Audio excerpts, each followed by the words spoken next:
বীরগঞ্জ থেকে overnight bus journey করে ভোর 6টার সময় পোখরা এসে পৌঁছলাম। চেক ইন করলাম হোটেল কুঞ্জতে, রুম নাম্বার 101। তো একটা কুইক রুম ট্যুর দিয়ে দেওয়া যাক। ঢুকেই এটা হলো ওয়াশরুম, যেটা একটা স্ট্যান্ডার্ড সাইজ আর বেশ ওয়েল ডেকোরেটেড। গিজার আছে, টাওয়েল দিয়েছে। এই হলো রুম। এতে দুটো বেড আছে, একটা সিঙ্গেল বেড, একটা ডাবল বেড, একটা টেবিল আছে, দুটো চেয়ার আছে। আর এখানে হলো ব্যালকনি, ব্যালকনিটাও বেশ বড় আর পুরো রোড ফেসিং।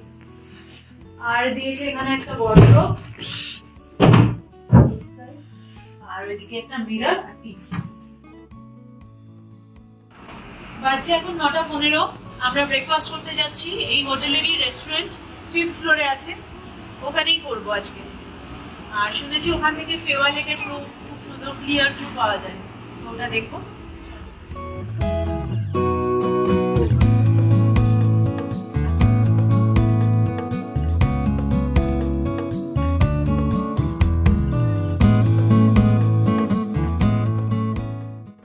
এটা হলো আমাদের হোটেলের রুফটপ রেস্তোরাঁ, খুব সুন্দর ওয়েল ডেকোরেটেড।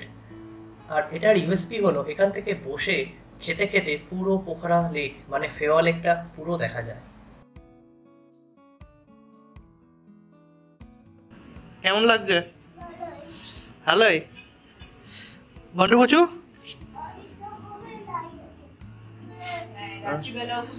খুব সুন্দর লাগে।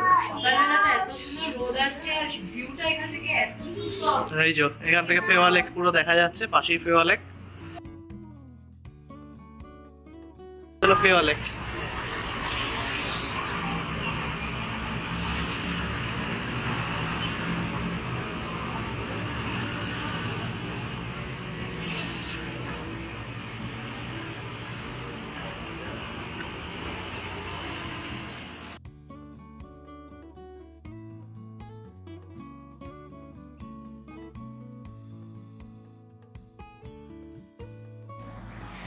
যেহেতু বিদেশ থেকে অনেক টুরিস্ট এখানে বেড়াতে আসেন, তাই Pokhara is famous for its European breakfast. তো ফার্স্ট দিন আমরা ওরকমই অর্ডার করলাম। ইংলিশ ব্রেকফাস্টটা দিয়েছিল স্লাইস ব্রেড, তার সাথে বাটার বা jam, masala omelette, mashed potato with some veggies আর বেকড বিনস। এর মধ্যে বেকড বিনসটা আমার ভীষণই ভালো লেগেছে খেতে।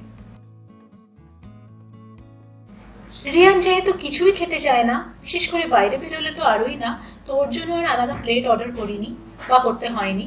ওই আমাদের থেকেই 2 পিস পাউরুটি জ্যাম দিয়ে কোনো রকমে খাইয়ে দিয়েছিল।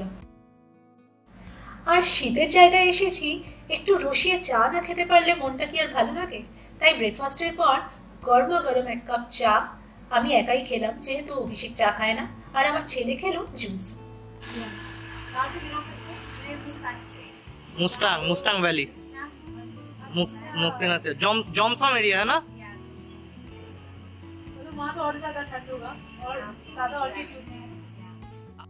এই জমসম এরিয়া হলো কোল্ড ডেজার্ট। আর আপনারা হয়তো অনেকেই জানবেন, বিশ্ববিখ্যাত মুক্তিনাথ মন্দির, ভগবান বিষ্ণুর যে মুক্তিনাথ মন্দির, সেটি এই জমসম এরিয়াতেই অবস্থিত। আর কেউ যদি জমসম যেতে চায়, অর্থাৎ মুক্তিনাথ টেম্পল যেতে চায়, তাকে পোখরা হয়েই যেতে হবে। তো আমরা হোটেলের স্টাফদের জিজ্ঞেস করছিলাম কাছাকাছি কি ঘোরার জায়গা আছে। রিশাঙ্ক এখন জিগসো পাজল সাজাচ্ছে, একটা অলরেডি সাজিয়ে ফেলেছে আর একটা সাজাচ্ছে। তুমি কি করছো সোনা? কি খেলছো?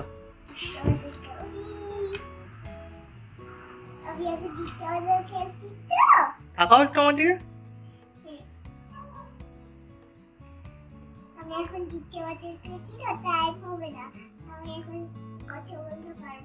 ওকে।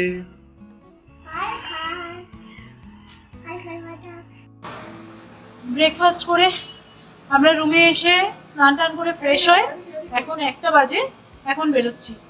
ওই ফেওয়া লেকের চারপাশটা একটু ঘুরবো আর আশপাশটা একটু ঘুরে দেখবো। চলুন।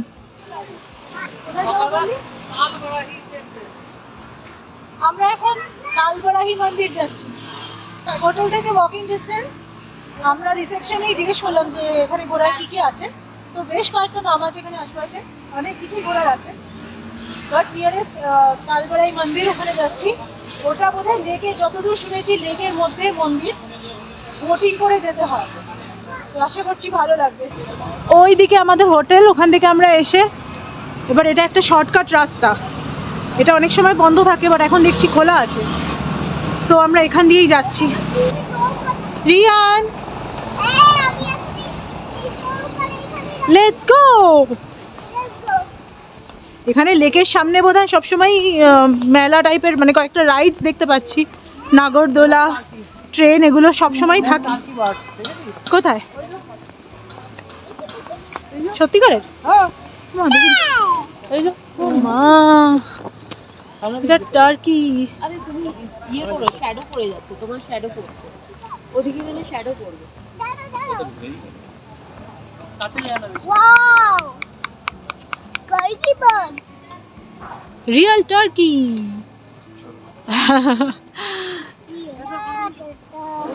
What is this, beta? This is a bird.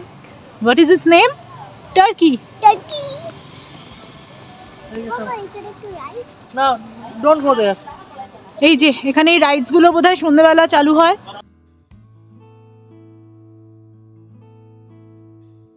Pokhara বা চলতি কথায় পোখরা হলো মধ্য নেপালে অবস্থিত একটি মহানগর, যা গন্ডকী প্রদেশের রাজধানী হিসেবে কাজ করে। পোখরাকে নেপালের পর্যটন রাজধানী হিসেবেও ঘোষণা করা হয়। কাঠমান্ডুর পরে এটি হলো দেশের দ্বিতীয় সর্বাধিক জনবহুল শহর। পোখরা শহরটি ফেওয়া লেকের তীরে অবস্থিত। খুব সুন্দর অ্যাম্বিয়েন্স এখানে। এখানেই কোথাও থেকে আমরা বোট ধরবো, দেখা যাক কোথায় বোট পাওয়া যায়। অ্যাম্বিয়েন্সটা দারুণ লাগছে। বিভিন্ন নামি অনামি চ্যানেলে এই জায়গাটার এত ভিডিওস দেখেছি, তখন থেকেই ভালো লেগে গেছিল, আর এখন সচক্ষে দেখে তো খুবই ভালো লাগছে। আমরা এখন তালবারাহি টেম্পল যাব বলে ঠিক করেছি। তো তালবারাহি টেম্পলে এখানে যে রেড চার্ট লাগানো আছে বোর্ড অ্যাসোসিয়েশন, তো সেইটা রেড চার্টটা জানি না ঠিক কিনা, তো সেই জন্য আমরা একটু এগিয়ে যাচ্ছি। হ্যাঁ, মানে লোকাল দোকানে বলছে একরকম, বোর্ড অ্যাসোসিয়েশন আর একরকম বলছে, এবং সেই চার্জেসটা অনেকটাই ডিফারেন্স। তো আদৌ কোনটা ঠিক সেটা চেক করার জন্যই আমরা করব, তো নিশ্চয়ই হ্যাঁ করার ইচ্ছা তো রয়েছে। দেখা যাক, একটু খোঁজ খবর নিয়ে তারপর করবো যে কোনটা কোন জায়গা থেকে করব।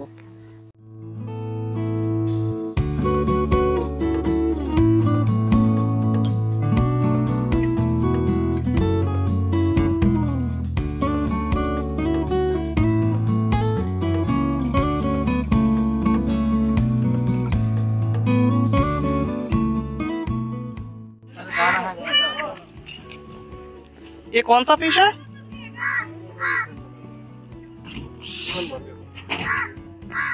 ये फ्राई करके खाने वाला फिश। ये क्यों है तो? आलू वाला हो? आलू वाला। ফেওয়া লেকে কিন্তু বিভিন্ন সাইজের নানা রকম ভ্যারাইটির মাছেরও চাষ হয়। স্থানীয় লোকেরা অনেকেই আসেন এখান থেকে মাছ ধরতে। ফেওয়া লেকের সৌন্দর্য এবং ওয়াটার অ্যাক্টিভিটিস পোখরা শহরের অন্যতম প্রধান পর্যটন আকর্ষণ। লেকটির পার্শ্ববর্তী এলাকা অর্থাৎ লেকসাইড এরিয়াতে পর্যটকদের জন্য রয়েছে অসংখ্য হোটেল, রেস্টুরেন্ট এবং বার, এবং এক অতি মনোরম পরিবেশের সৃষ্টি করা হয়েছে, যেটি ট্যুরিস্টদের কাছে এক অন্যতম আকর্ষণ কেন্দ্র। মাউন্ট ফিশটেল ও ধৌলাগিরি অন্নপূর্ণা রেঞ্জের অন্যান্য পিকের অদ্ভুত সুন্দর প্রতিফলনের জন্য এই লেক বিশ্ববিখ্যাত।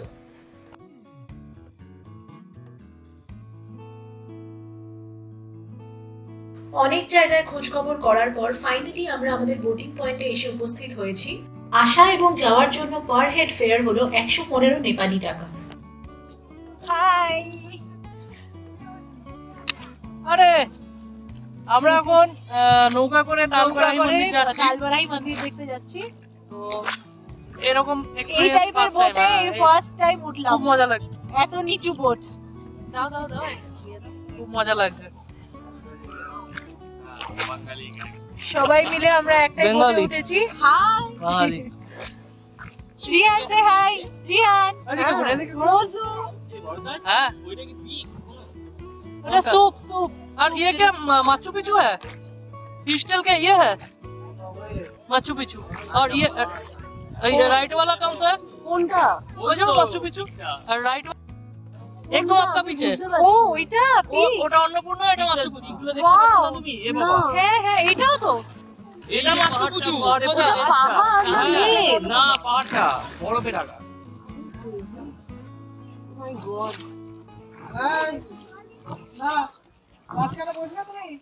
সব স্নোক্ল্যাড রেঞ্জ গুলো দেখা যাচ্ছে মাচু পিচু আর কি ওটা বলি अन्नपूर्णा मंदिर जाना है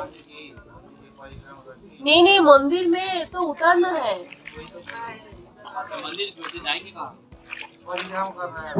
मंदिर परिक्रमा करे তোকে নামাবে আচ্ছা পরিক্রমা করে নামা तो बाद के बाद हम लोग लौटेंगे कैसे আরে সে তো অন্য boat। ओके সেটাই তো বলছি अच्छा वही सोच रहे थे कि टिकट तो हम लोग दे दिया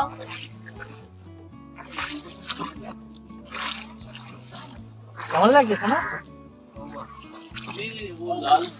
এই এই গরম বারবার নড়ে না শোনা ओ কি लाल दुपट्टी কৃষু लाल दुपट्टी কোথায় কোথায় কোথায় लाल दुपट्टी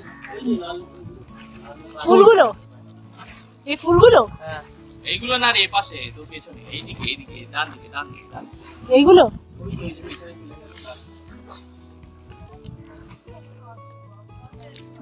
হ্যাপি রিয়ান এতক্ষণ আমাকে মারছিলে তুমি ঠিক আছে পুরো মাম্মাকে বসিয়ে দেবো দেখবো কত হয় পিস প্যাক ওটা মাম্মা নিজেই কোনটা ওই চূড়াটা হ্যাঁ ওটাই পিস প্যাক মানে স্তূপা যেটা পিস প্যাক ওটা स्तूपा की सेम জানি 160 नेपाली रुपी মানে হলো ইন্ডিয়ান কারেন্সিতে ₹100। তো ফেওয়া লেকে তালবারাহি মন্দির আসতে যেতে আমাদের পড়েছে 115 per head for up down, যেটা ওই 70-72 টাকার মতো পড়ে।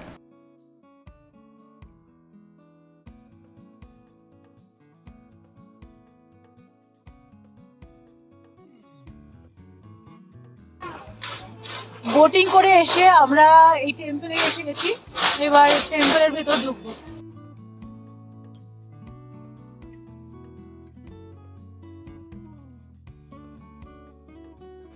তালবারাহি মন্দিরটি লেক মন্দির বা বারাহি মন্দির নামেও পরিচিত। বারাহি হলো বরাহের শক্তি অর্থাৎ নারী শক্তি, দেবতা বিষ্ণুর বরাহ অবতার। নেপালে তাকে বারাহি বলা হয়। অন্যদিকে ভারতবর্ষের গুজরাট এবং রাজস্থানে বারাহিকে দণ্ডিনী হিসাবে পূজা করা হয়। এই মন্দির হলো নেপালের পোখরার সবচেয়ে গুরুত্বপূর্ণ ধর্মীয় স্মৃতিস্তম্ভ। মন্দিরটি ফেওয়া লেকের মাঝখানে একটি ছোট্ট দ্বীপে অবস্থিত।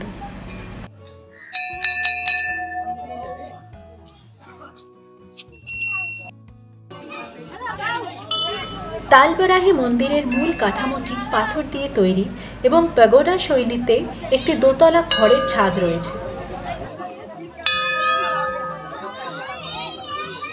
ব্যাস চলে আয়।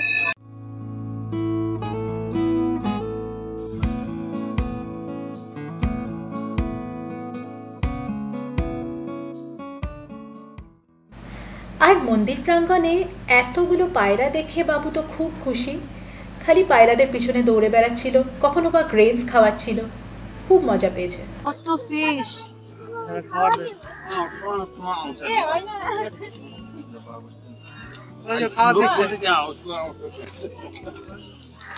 একটু ছুঁড়ে দাও, হাতটা ঢোকাও, হাতটা ঢুকিয়ে মাঝখান দিয়ে দাও। মাছগুলোকে খাওয়াতে পেরে তো রিয়ান খুব খুশি। ওর কথা ওর নিজের গলাতেই শুনে নিন। নানা রকম ছোট ছোট ফিশ ছিল, আমি ফিশগুলোকে খাবার দিচ্ছিলাম, খুব ভালো লাগছিল। মন্দির দর্শন হয়ে গেছে, এবার আমরা ফেরবার বোট ধরেছি। ফেওয়া লেকে ভাসতে ভাসতেই আজকের ব্লগটা এখানেই শেষ করলাম। পরবর্তী ভিডিওতে আপনাদের জন্য নিয়ে আসবো পোখরার নিকটবর্তী সাইট সিইং। আজ তবে এইটুকুই থাক, দেখা হচ্ছে নেক্সট ভিডিওতে। বাই।